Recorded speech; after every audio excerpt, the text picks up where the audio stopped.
Buenas tardes, bienvenidos a una nueva edición de su programa Societatis del Seminario de Sociología General y Jurídica de la Facultad de Derecho de la Universidad Nacional Autónoma de México.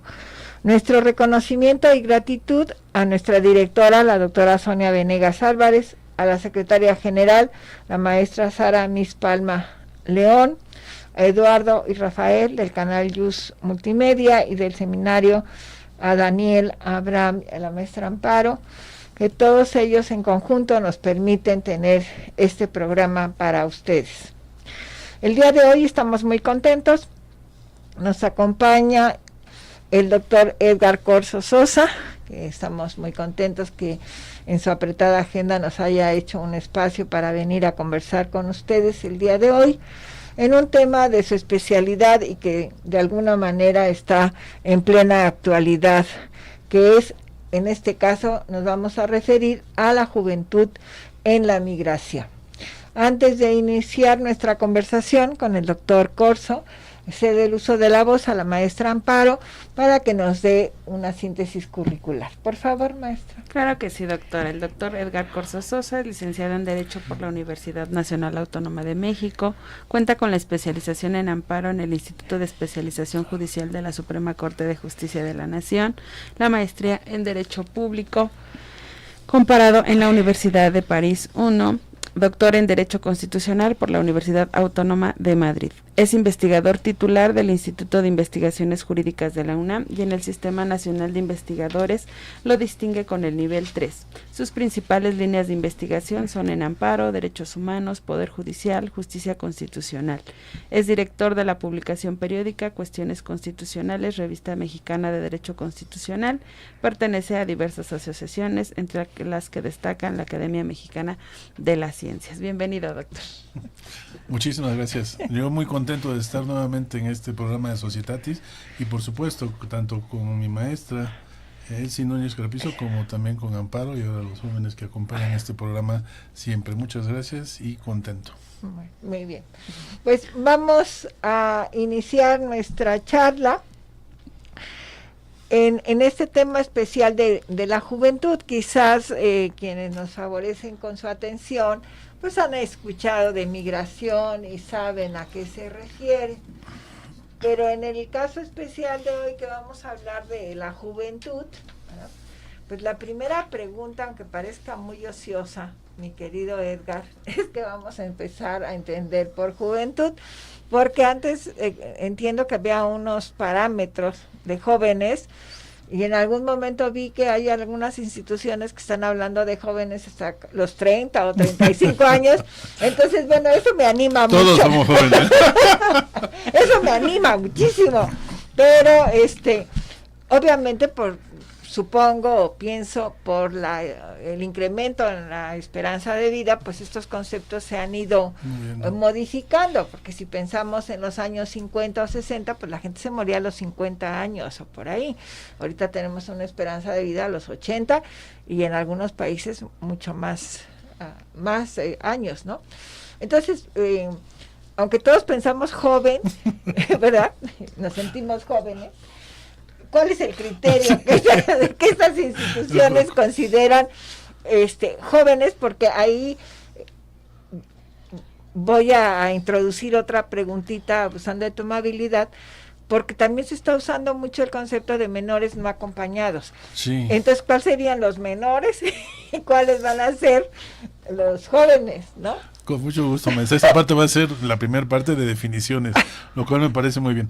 Sí, por juventud yo creo que hay que hacer referencia siempre a esa juventud de ánimo y entonces todos somos jóvenes. Bueno, esa es la primera que hay que decir.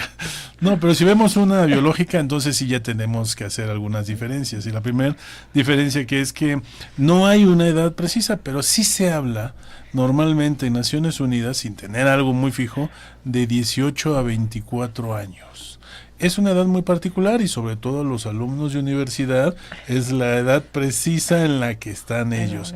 Ahora, también se considera que hay el joven adulto. Entonces, si por joven adulto entendemos a alguien que va de los 24 a los 29, entonces ya tenemos ahí, para efectos de migración, una edad o un lapso de tiempo muy importante, de los 19 hasta los 29, que es una edad muy fuerte, muy productiva, van para arriba, y eso yo creo que es también una característica propia de la migración.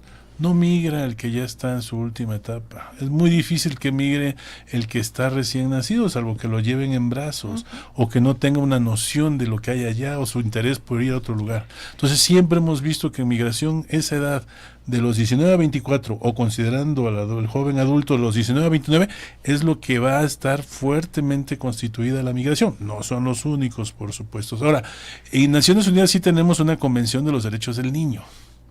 Y esa Convención de los Derechos del Niño habla de una niñez hasta los 18 años. Entonces viene bien manejar una niñez hasta los 18 y después una juventud de los 19 a los 24 o los 19 a los 29, como les acabo de decir. Y cuando se dice no acompañado, curiosamente no es que no esté acompañado, es una terminología que produce error. Porque le decimos que a nivel de convenciones y de derechos humanos, ya está completamente desuso hablar de menores. Entonces ahora lo que decimos más es niñez, niña, niño y adolescente, que es la que traemos nosotros en América Latina. Si vamos a otras partes del mundo, no conocen esa etapa de los adolescentes. Pero bueno, nosotros sí lo tenemos muy arraigado. Entonces esa etapa es importante. Ahora, la persona no es que no vaya acompañado. Va acompañado, pero de alguien que no tiene una responsabilidad civil sobre él. O sea, no es ni su papá, ni su hermano, ni su tío.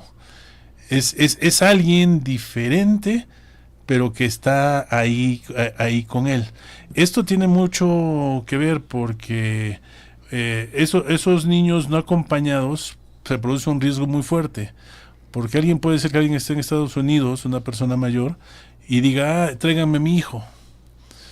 Y entonces tráigame a mi hijo, puede ser que vaya con una persona, es un niño o niña no acompañado entre comillas, pero sí va acompañado, insisto, pero ya va acompañado de alguien que conoces de la familia, que es el compadre, que es el vecino, quien lo ha visto crecer. Entonces la legislación últimamente está tratando de decir que el niño no acompañado es ese el que viene acompañándolo, pero que no tiene una relación directa, sin embargo sí lo conoce.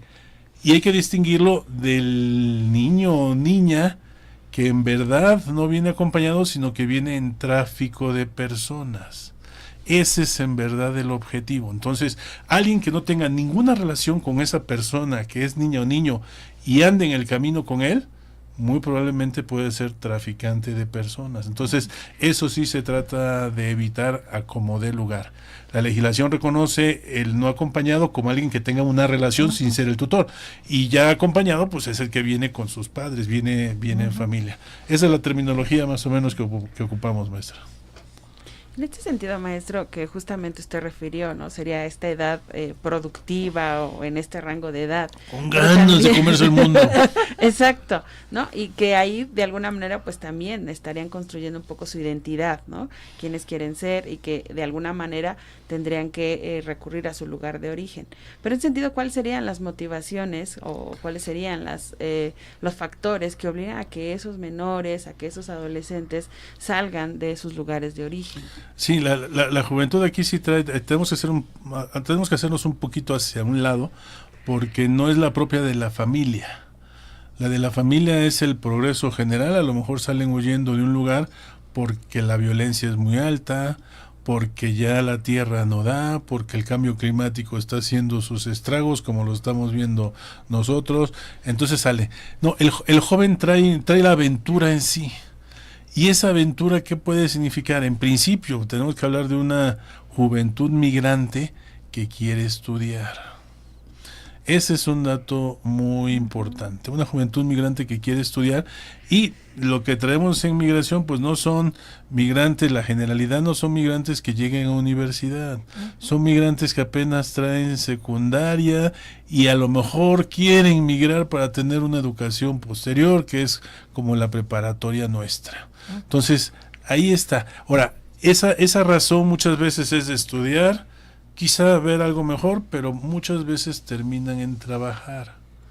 Entonces es otro sector muy importante, el trabajo joven, la mano joven, o sea, están enteritos, lo vemos, es cuestión nada más de voltear a ver algunos servicios que vemos aquí en la Ciudad de México que nos proporcionan y van a ver que hay jóvenes migrantes. Yo, por ejemplo, la última vez que llevé el coche a lavar, ya habían cambiado el personal y era mayoritariamente personas jóvenes migrantes que lavan el coche muy bien, con muchas ganas, con muchos ánimos y que están buscando un espacio. Entonces, puede haber de educación, pero también puede haber muchísima que tiene que ver con el trabajo. Y ahí, pues ahí tenemos ya una serie de problemas que conlleva esa situación. Pero también tenemos otro tipo de migración por otras causas. Puede ser reunificación familiar. Puede ser el hijo que va a estar a donde ya está el padre, puede ser la sobrina, o puede ser en un caso el papá que va con el hijo que ya está establecido. Entonces la unificación familiar también es otro de los motivos que hacen que los estudiantes se vayan. Y como todo en la juventud, hay otra razón más, y esa razón es el matrimonio. Los jóvenes que deciden, puede haber matrimonio porque migran, porque se van a casar con alguien. Hoy en día las redes sociales te permiten hacer muchísimas cosas y tenemos muchos viajes, ¿no? De que voy a conocer al que va a ser a mi pareja y ya sabes, y hay mucha migración en ese sentido. O puede ser que ya estando en la migración te encuentres a tu media naranja y entonces también hay una razón de matrimonio. Digamos que esas son las principales razones que hay. Puede ser también que vayas con la familia. Sí, puede ser que vaya con la familia, pero es la familia la que lleva un destino diferente y obviamente si una persona que tenga esta edad, pues va a ir a estudiar. Aún así, sin familia, sí buscan hacer algunos estudios, hacer un progreso, trabajo y la aventura. Y la aventura que le dan los bríos y los ánimos de esa juventud. Mi querido Edgar, me encantaría que nos compartieras algunas de tus experiencias. Tú trabajaste pues un sinnúmero de años diría yo, en el campo real de la migración. Me encantaría que nos compartieras alguna de esas experiencias. Espero que sean positivas. Hay de todo. No, con mucho gusto lo hago, maestra. Una primera, acabo de viajar a Brasil.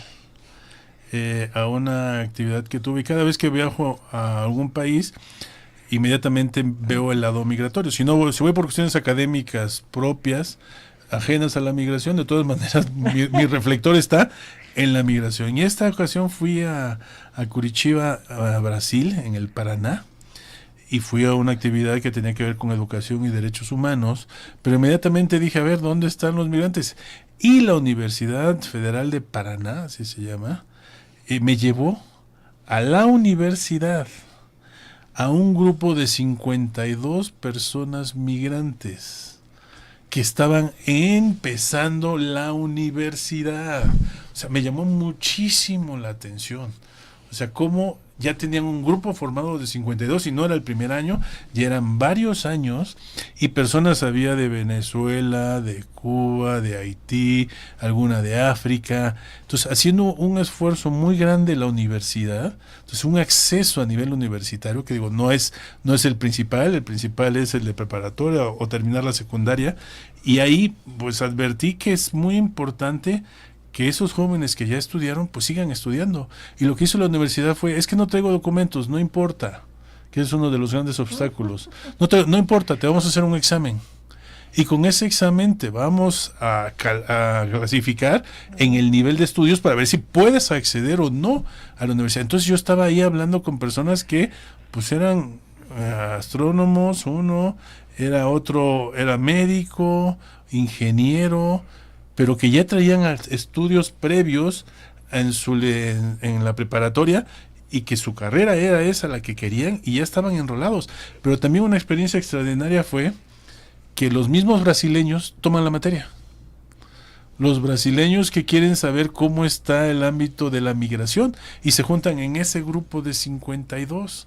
O sea, eso para mí constituyó una gran experiencia de cómo esos migrantes sin documentos pudieron acceder al nivel educativo posterior. No es lo mismo que alguien ya tenga los estudios, solicite normalmente el ingreso a una universidad, la universidad te diga sí, estudia. No, aquí estamos hablando del migrante joven que no tenía documentos, que con sus ganas de comerse el mundo fue y dijo quiero seguir estudiando, y la universidad se lo permitió. Esa es una experiencia reciente. Son pocos los lugares que hay como esta. Le comento otra, si quiere también, que he tenido con los jóvenes. En la caravana, no sé si recuerdan ustedes aquella caravana grande de más de 6,000 personas, pues estaba yo con migrantes, personas migrantes de todas las edades. Y hay algo que me llamaba muchísimo la atención, y que eran los diablitos. El diablito que conocemos de energía eléctrica, en el que uno se cuelga de manera no correcta y tiene la energía. Entonces, cada vez que se paraba en un lugar, los jóvenes lo primero que hacían eran conectarse. Llevaban su diablito, se daban su contacto, lo hacían múltiple, se colgaban de las líneas y todos con sus teléfonos celulares. Era imposible que no tuvieran un teléfono celular cargado. Eso es algo muy importante. Me llamó muchísimo la atención, pero era entendible. ¿Por qué? Porque con ello, curiosamente, ellos siguen en contacto con su lugar de origen. Pero no solamente eso les ayuda a distraerse. Eso les ayuda a hacer menos las adversidades que van llevando por el camino. Y eso les da acceso a la información y saber en dónde están. O sea, es increíble el nivel de información que se puede manejar y ellos ubicarse a través de su celular. Si su celular se va a acabar la energía, están inmediatamente ávidos de ver dónde se conecta. Era esa la caravana.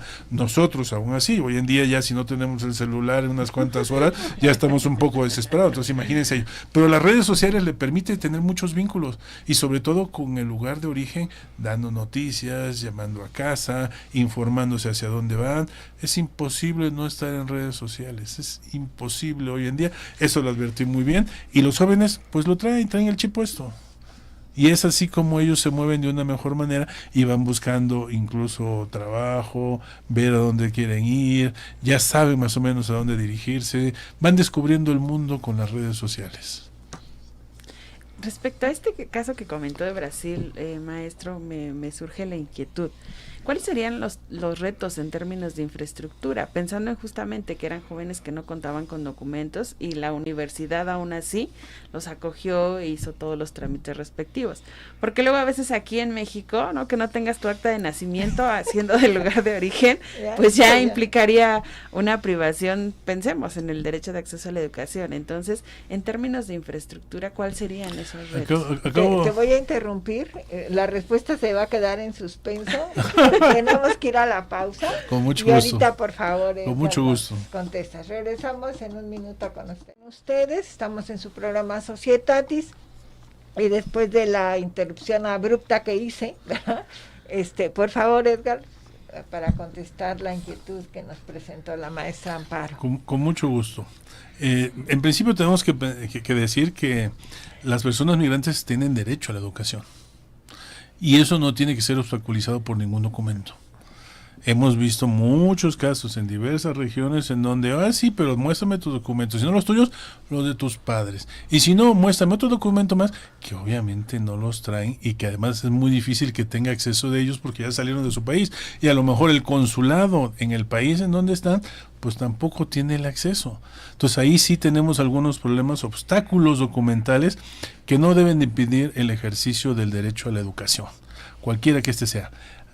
En una visita reciente a Panamá, encontré un caso particular que lo tienen a nivel constitucional y sí es preocupante, en donde sí tienen acceso a la educación, pero al momento de querer ejercer la profesión, hay profesiones que les están impedidas. Entonces limitan verdaderamente la profesión a aquellas que no son las que más se requieren en el país. Y entonces ahí sí ya tenemos un problema muy fuerte porque Es sabido que personas de Cuba, por ejemplo, traen un nivel educativo muy alto en materia de salud. Medicina. Y yo creo que pueden ayudar muchísimo. No, pues esas no son de las profesiones que se permiten. Entonces, sí es una limitación. Alguien que tenga el acceso a la educación debe tener el derecho a tener un título correspondiente y a ejercerlo con los requisitos que hay, pero sin limitación de ninguna carrera. Una vez demostrados esos estudios, no tiene que obstaculizarse. Y sí, tenemos muchos problemas en ese sentido, pero es un derecho humano que no puede negárseles por ninguna de las razones. Y si no traen documento, pues hacemos lo que se hace en otros países: un examen general de conocimientos y se lo ubica en el nivel que corresponda y que siga estudiando. Y eso de que, oye, no me trajiste tu nivel de certificado de primaria de tu país, ve por él y luego vemos para que ingreses a secundaria, eso no va. O sea, eso va en contra de la situación misma de las personas en contexto de migración. Voy a ceder el uso de la voz a Abraham para atender las inquietudes de quienes nos están escuchando, como es habitual en este programa. Entonces, por favor, Abraham. Gracias, doctora. Bien, doctor, bueno, he clasificado esto en 2 rubros. El primero de ellos visto desde las consecuencias, bueno, ¿qué consecuencias tiene la migración para los jóvenes visto desde la parte individual, físicas, psicológicas? Y de ahí trasladarlo a qué desafíos se enfrentan cuando llegan a los países de destino, sobre todo lo que mencionaba hace un momento de la adaptación, y a qué riesgos de exposición tienen en este trayecto de la migración. Sí, con mucho gusto. A ver, los riesgos son los que siempre tememos. Como cualquier persona que tenga un hijo o una hija y que se vaya, y que se vaya, no, ya olvídense que se vaya a otro país, que vaya a una entidad federativa diferente, pues tenemos el riesgo de la seguridad. O sea, yo creo que es uno de los mayores que hay, y sobre todo ser cooptados por la delincuencia organizada. Nosotros, si lo vemos, si abrimos nuestro esquema y lo vemos mundialmente o incluso regionalmente en América Latina, son muchos riesgos. Por ejemplo, un haitiano tiene que ir hacia Brasil, por ejemplo, no cualquiera te recibe. Entonces tiene que ir a Brasil, en Brasil puede encontrar o no trabajo o estudio, y después tiene que ir subiendo, pasa a Colombia, luego entre Colombia y Panamá hay una selva que es la selva del Darién. Es un tapón muy fuerte en donde muchas personas pierden la vida. Entonces tiene que cruzar eso también. Después sigue con pasa a Panamá, sigue con Costa Rica, sigue en Nicaragua, o sea, tiene que luego ya entra a la Ciudad de México, entra a México con los riesgos que tiene nuestro país, que reconocemos en las regiones que se vaya pasando. Entonces son múltiples los riesgos en los que va pasando.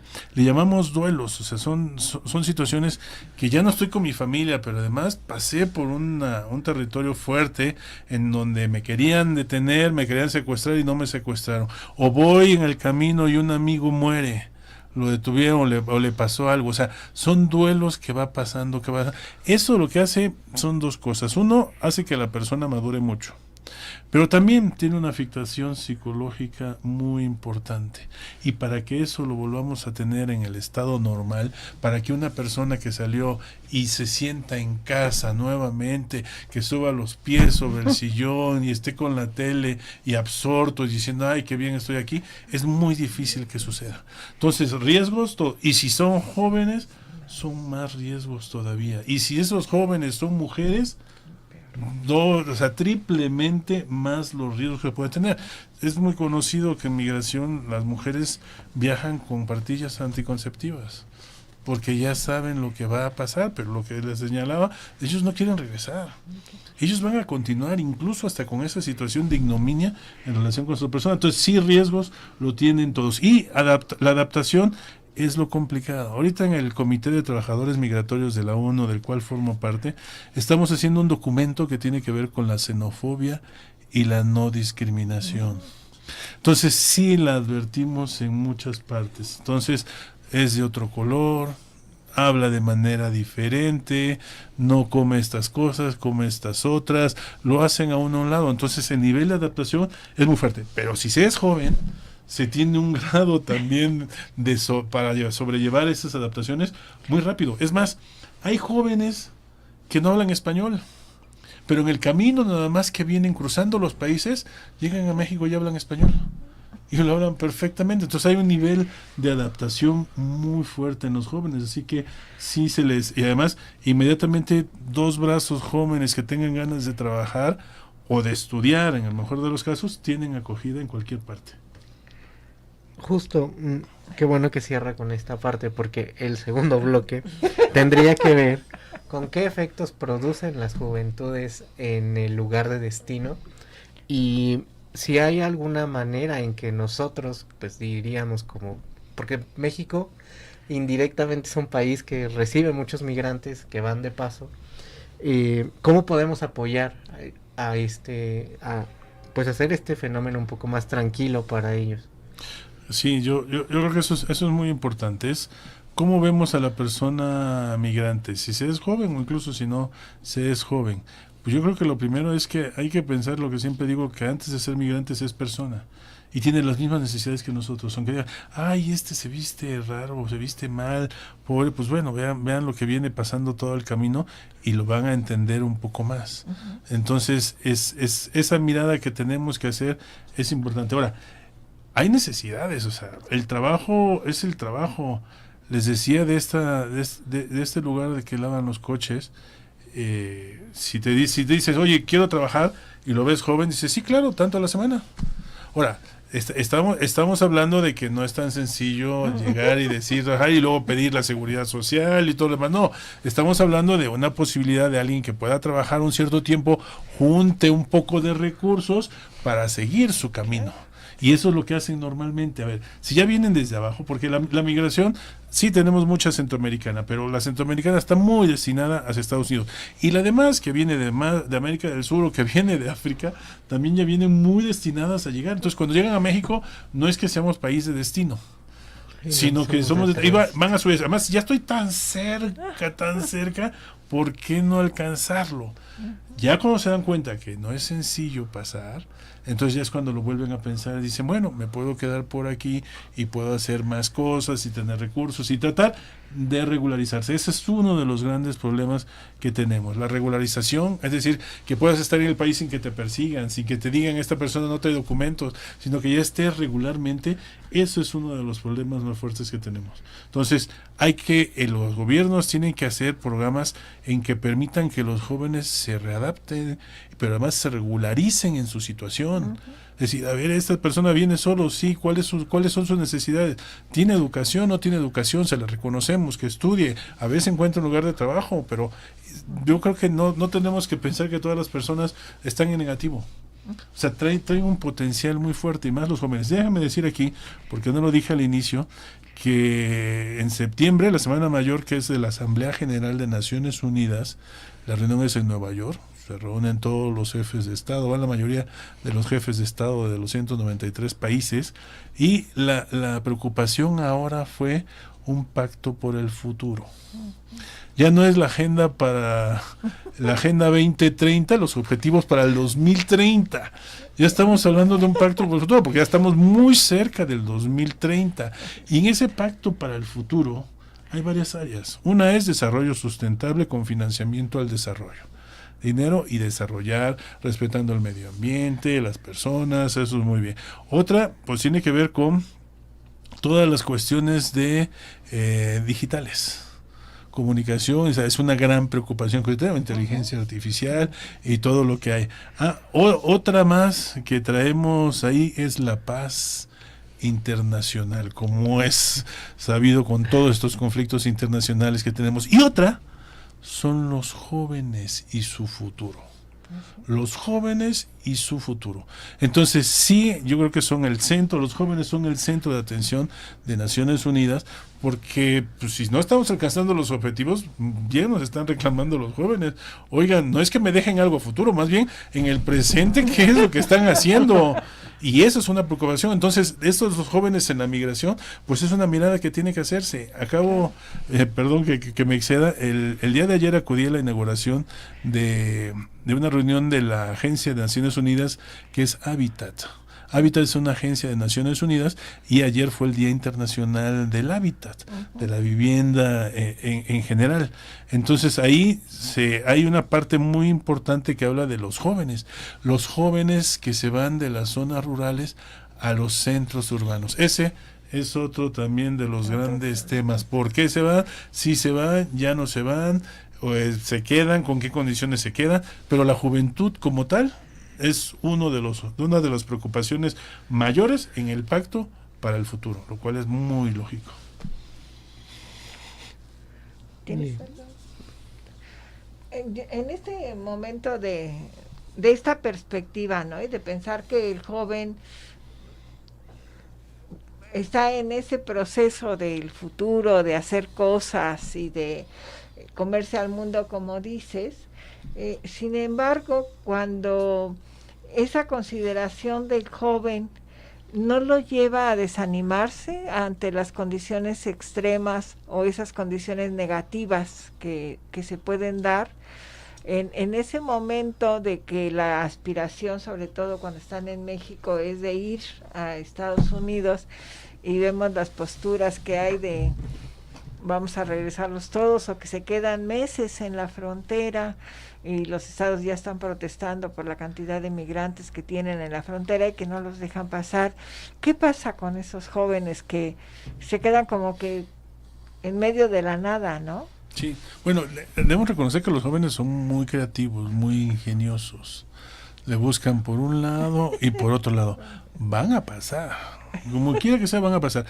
Hay algunos que contratan a personas para que los pasen, tráfico de personas, pero estamos hablando de tarifas muy elevadas en dólares. Si tienes un familiar en Estados Unidos, puede ser que sí, te lo depositen en estas empresas que encuentras a lo largo de todo el camino. Más, la ruta migratoria ya no es prácticamente por donde pasa la persona migrante, sino donde hay todas estas oficinas con marcas diferentes en donde puedes retirar dinero, que es hacia donde va a ir la persona, porque no es que traiga los miles de dólares en la bolsa, sino los va recogiendo conforme se los van mandando. Entonces, ellos van a encontrar la forma de, los jóvenes, con redes, te van a decir, oye, por aquí, por allá, conozco a yo le hice así, vente por acá, y además los jóvenes van a la aventura. Desafortunadamente algunos se quedan en esa aventura, no miden los riesgos que puede haber, y entonces sí hay problemas. No, pero ellos se organizan muy bien, tienen una gran capacidad, y podrán estar un rato en un tope, pero lo van a pasar si ese es su deseo y estarán en el otro lado y trabajando y haciendo cosas. Entonces, si ellos lo van a hacer y es una gran fuerza de trabajo, pues ¿por qué no regularizar y decir, a ver, si es joven, tiene toda la vida por delante, tiene ánimos de trabajar, y si no hay mano de obra, si te hace falta mano de obra, como pasa en muchas regiones, en Europa lo estamos viendo, y si además la edad pues se está aumentando drásticamente, o sea, estamos llegando a la edad adulto mayor muy rápido y no estamos viendo que haya mucho que están haciendo, pues los jóvenes son parte de la solución. Entonces tiene que cambiarse esa visión. El mundo, aunque ellos no lo creen, el mundo es de los jóvenes. No se dan cuenta. No se dan cuenta, ya hasta que están un poco mayores dicen, ¡ah, caray! Entonces ellos se encuentran, se pueden desesperar, eso es cierto. Pero van a seguir buscando el lado. Puede ser que se les rompa un brazo y estén fuera de circulación una semana, 15 días, pero después se paran inmediatamente y siguen el camino. Es una creatividad que tienen. Yo a veces no distinguía entre un joven que apenas empieza y un joven que ya lleva 3 o 4 veces. Entonces el que apenas empieza hasta te da pena cuando lo ves le da pena. Pero el que lleva 3 o 4 veces hasta te sonríe y te saluda así como ¿en qué me ayudas? ¿Cómo me ayudas? Entonces es muy dinámico, pero los jóvenes sí son una de nuestras preocupaciones para el futuro. Y en este sentido, doctor, en el caso de México, ¿qué instituciones o qué programas tenemos actualmente para atender esta regulación? Bueno, en detalle no los tengo, pero bueno, yo creo que sí hay instituciones. El problema que tendremos que ver es el acceso a esos programas.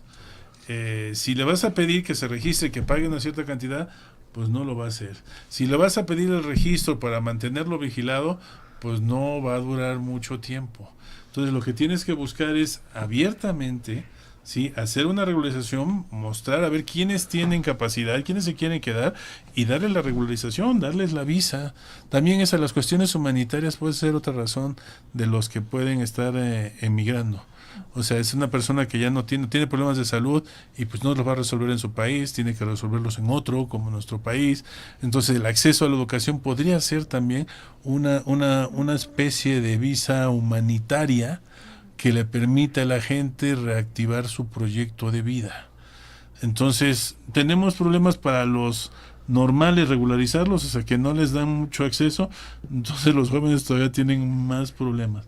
O sea, si llegan al DIF, ojalá haya programas en donde digan, las personas migrantes pueden acceder a eso, pero no, van a pelear. A lo mejor viene ahí una parte de tu pregunta que tenías, en el sentido de que, ¿y los jóvenes que están aquí? Volvemos a la misma pregunta. Igual una persona mayor llega, les das trabajo, y los mayores que están aquí, ¿cuál trabajo van a tener? Yo creo que cuando es una cuestión productiva de trabajo, yo creo que para todos. Yo no siento que se acabe, es más bien el sentimiento de sentirse desplazado, que alguien pueda trabajar mejor. Pero eso lo podemos tener no con un extranjero, eso lo podemos tener con un nacional. Entonces sí, demos la mano. Si la persona, a ver, trae el chip, si trae el nivel de inteligencia suficiente y lo puede desarrollar, ¿para qué no apoyarle para que lo haga?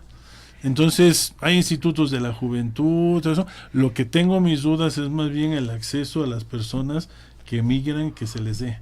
Ahí sí tendríamos que crear un programa especial y diciendo, estás migrando, eres joven, ven a ver qué conocimientos tienes, qué capacidad, qué habilidades tienes, para ver si te interesa poder trabajar, ubicarte en el trabajo que corresponda.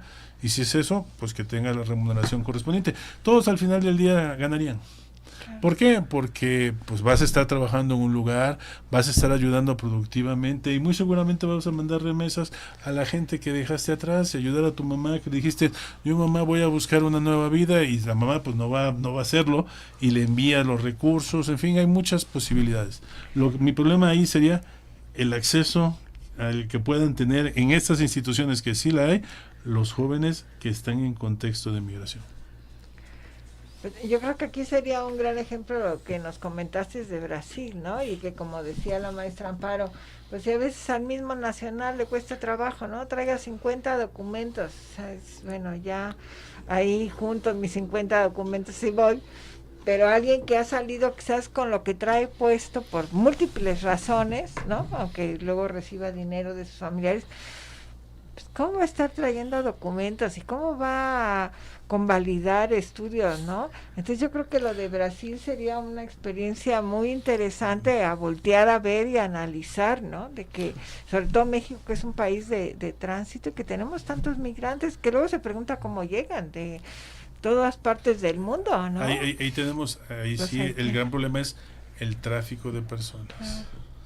O sea, hay empresas dedicadas, es el segundo delito más importante a nivel mundial, en donde trafican a las personas y obtienen beneficios. Y desgraciadamente vemos casos en donde pues los están trasladando como si fueran pollos, y luego hay accidentes y se pierden las vidas. Entonces ahí sí tenemos un problema muy, muy fuerte. De la migración que tenemos mundial, déjame darles un dato. Si tenemos alrededor, el año pasado estábamos hablando de 281 millones de personas migrantes a nivel internacional, el 10% más o menos son de jóvenes. Estamos hablando de 31 millones de personas. Entonces, digo, no, la población mundial estamos hablando de 8,000 millones. Entonces, el que haya migrantes tampoco es para asustar y ya invadieron, ya me van a dejar sin mi territorio. No ese es el caso, ¿sí? Sino la adaptación que le permitas, y es un número, sí, ciertamente elevado, pero es un número que bien puede ir adaptándose en cualquier población a la que llegue. Lo que pasa es que quieren unas específicas, claro. Y ese es el problema. Sí, quieren tener el billete verde y ya con eso piensan que van a resolver su vida, y no. Y luego sus circunstancias que tienen en esos países, pues es difícil, o billete verde o euro. que son los dos grandes polos que tenemos, pero luego se dan cuenta que no es la mejor solución. Mejor pensar, si se es joven, si un joven migrante me está escuchando, es mejor pensar, estar en un país que no sea el destino que él quiere, pero tratar de regularizarse, tener un trabajo, hacer sus ahorros y después va a poder migrar sin ningún problema de documento al país que él desea. Pero pues, la tolerancia no es una de las virtudes en estas personas porque traen muchas necesidades y quieren llegar al lugar de destino. Claro, y todavía quizás en nuestro país no está en lineamientos muy graves, ¿no? Pero si pensamos lo que está pasando en Europa, presenta con la migración, es verdaderamente alarmante, ¿no? Y que todos los países, tengo la sensación, no sé qué piensas, Edgar, de que están cerrando la puerta, ¿no? O sea, se están sintiendo invadidos, o sea, y realmente, pues por otra parte, hay quien dice que la solución de la población de Europa va a ser precisamente la migración. Ya me excedí, te voy a dar la palabra porque ya nos hicieron el señalamiento de que tienen que ir, pero sí me gustaría tener un comentario final, por favor, mi querido Edgar. Sí, en el caso de Europa, ellos tienen un pacto europeo de migración en donde están tratando de dar una respuesta de que el estado a donde lleguen no sea el estado a donde se queden, sino que se manden a otros estados con acuerdos entre ellos para distribuir la migración. Obviamente eso implica también fondos. O sea, si lo mandas a qué, oye, ¿por qué me lo mandas a mí? Dame dinero y con mucho gusto. Pero entonces esa es una parte. Sin embargo, les está costando muchísimo y lo que estamos viendo es que son propiamente los estados que directamente, o los países quienes están resolviendo el problema. O sea, Portugal tiene países de África que se llevan muy bien por la colonización y entonces hace acuerdos bilaterales para decir, yo necesito mano de obra. ¿De dónde la traigo? La traigo de allá. España está haciendo lo mismo. O sea, se está resolviendo bilateralmente, evitando que las personas vayan a la aventura, crucen el mar Mediterráneo, que es una de las mayores tumbas, pierdan ahí las vidas y mejor traerlos con acuerdos para que puedan trabajar. Incluso ofrecerles en España, por ejemplo, si después de 3 años de estar trabajando en un lugar tienes un desempeño correcto, a lo mejor la empresa se hace responsable y te dan una residencia. Entonces tiene que jugar eso porque no hay gente que haga esos trabajos difíciles, necesitan mano de obra. Entonces, que se quieren cerrar sus fronteras, que las cierren, a ver quién va a hacer el trabajo difícil. Las van a tener que abrir, cada país va a tener que abrir la puerta. Ese es el futuro que se ve. Y lo mismo pasa en Estados Unidos. Por más que quieran hacer sus muros, pues hay un trabajo que necesitan. Y ese trabajo que necesitan lo hacen personas jóvenes que tienen ganas y deseos de salir adelante. Entonces esa es parte de, y al final del día la migración no se va a acabar. Con otra de las preocupaciones que están en ese pacto por el futuro es el cambio climático. Nos está llegando de una manera muy fuerte. Y el cambio climático implica mucha migración. Lo estamos viendo en nuestro país, huracanes aquí y allá, ya no se puede habitar, ya la gente dice, ya no, Guerrero, dicen, yo ya que me quedo a Guerrero, mejor me voy. O sea, están migrando por violencia, por cambio climático, pues eso generalícenlo, va a seguir habiendo movilidad humana y muy fuerte, y luego de las zonas rurales a las urbanas. Entonces, veamos cómo regularlo. La migración también puede ser vista como una solución al problema de movilidad humana que se tiene en el mundo. Pues mi querido Edgar, ha sido un placer. Desafortunadamente, ya ves aquí el tiempo vale oro y nos los cortan. Te agradezco infinitamente que hayas estado con nosotros. Siempre es un placer y nos orientas mucho sobre temas de tu especialidad. A quienes nos acompañaron el día de hoy, muchas gracias. Les agradecemos mucho que estén con nosotros. Los esperamos la próxima semana en una nueva edición de Societatis. Hasta entonces, bonita semana. Muchas gracias. Hasta luego.